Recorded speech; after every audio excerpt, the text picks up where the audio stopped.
Pemirsa, misteri pengakuan terpidana mati Freddy Budiman kepada koordinator Kontras Haris Azhar masih menyisakan tanda tanya. Ya, di saat 3 institusi penegak hukum Polri, BNN, dan TNI melaporkan Haris Azhar ke polisi atas pencemaran nama baik, mantan Kepala Badan Intelijen Strategis TNI Laksmana Muda Purnawirawan Soleman Beponto angkat bicara.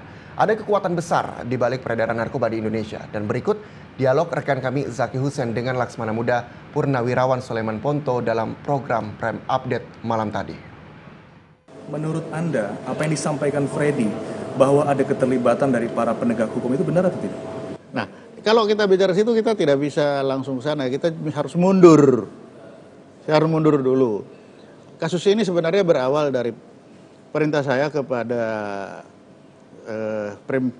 Primkop Bais TNI untuk menghentikan semua kegiatan yang berhubungan dengan import penggunaan kontainer yang masuk di Tanjung Priok. Nah, kemudian diikuti lagi dengan ajakan kerjasama dari Dirjen Bea Cukai Pak Agung untuk pada tahun 2012 untuk kita bekerja sama memberantas penyeludupan narkoba yang diindikasikan banyak melewati Tanjung Priok menurut beliau. Ditambah lagi dengan adanya perintah dari Panglima TNI, periksa kalau kamu masih ada kontainer yang lewat-lewat ya. Baik. Nah, saya bilang sudah tidak ada Pak, saya sudah perintah berhenti.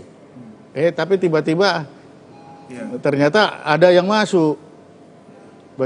Dan dalam tulisan Bapak itu bahwa Bapak mengutus salah satu staf begitu ya Pak ya? Nah, jadi setelah ada yang masuk itu, saya perintahkan periksa semua kontainer di seluruh pelabuhan Indonesia yang dimasuki atas nama Primkop Kalta, Bais TNI ya. Ini dilaksanakan oleh Bea Cukai. Di Semarang ditahan, di Tanjung Priok ditahan. Dua yang ditahan ini akhirnya diperiksa. Begitu diperiksa kan clear semua. Periksa clear. Tapi ternyata besok harinya itu ribut. Supriyadi hilang. Kemana? Ditahan BNN. Kenapa tahan BNN? Karena dia mengeluarkan kontainer yang berisi narkoba. Nah, saya marah. Kenapa kok bisa begini? Kan kemarin sudah diperiksa. Kenapa kok ada di sini? Wah, ternyata kontainernya itu 3, 2 dilaporkan, 1 tidak.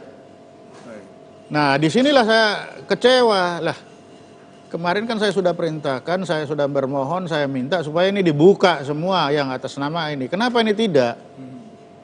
Saya marah sama staf ke sana ya. Dia kembali bilang, wah itu jawabannya dari Bea Cukai, kami tidak bisa berkutik karena ada kekuatan yang besar dari kami untuk supaya ini tidak dikasih tahu. Yang mengatakan kekuatan besar itu dari Bea Cukai, dari Bea Cukai. Dan pasti menjadi pertanyaan semua orang. Ya pastilah, ya tanya aja sama Bea Cukai siapa. Baik. Karena dia yang menjawab, yang tahu. Ini menjadi satu pengalaman Pak saat bertugas begitu Pak.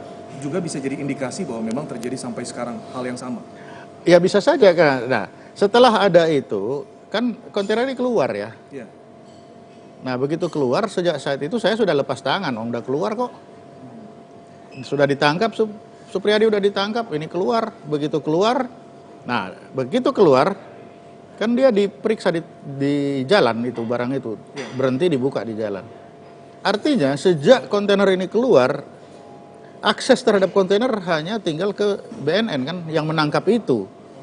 Orang lain sudah nggak tahu. Ketika mereka memeriksa di pinggir jalan itu juga, ya hanya mereka yang tahu. Nah, kalau indikasi pemeriksaan di sini digabung dengan indikasi adanya yang narkoba yang beredar yang menurut Freddy yang katanya ditahan tapi ada yang beredar, dari mana kira-kira kemungkinan lolos? Kan cuma saat pemeriksaan ini indikasinya bisa ketemu. Kan hanya di situ. Itu yang satu. Terus yang kedua, ketika ini sudah ditangkap, bawa ke BNN, di sana disebut lagi penangkapan ini atas kerjasama kami dengan polisi Cina. Saya tulis itu, polisi Cina menyampaikan bahwa kami menduga ada narkoba yang akan dikirim ke Indonesia.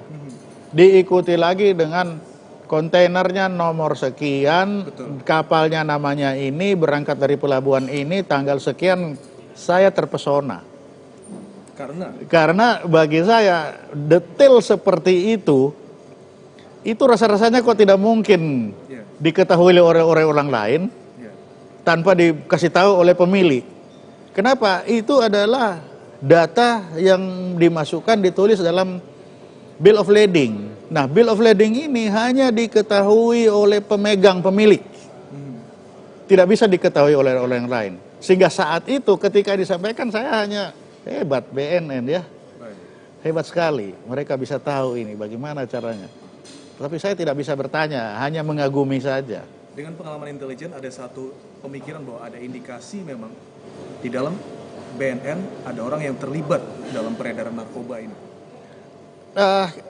Saya tidak bisa sampai ke sana dulu ya. Kenapa? Karena setelah ada yang tadi itu, saya kalau sampai di situ indikasinya kan tidak ada. Tidak ada indikasi. Yang ada indikasi saat ini kan itu cuma saya kasih tahu. Kalau saya mau impor, saya kasih tahu. Nah, dengan adanya data yang sedetail ini yang hanya diketahui menurut pengalaman saya itu hanya diketahui oleh pemilik, maka terindikasi lagi bahwa apa yang dibilang Freddy saya telepon ini sangat mungkin. Karena data ini menurut saya tidak mungkin lah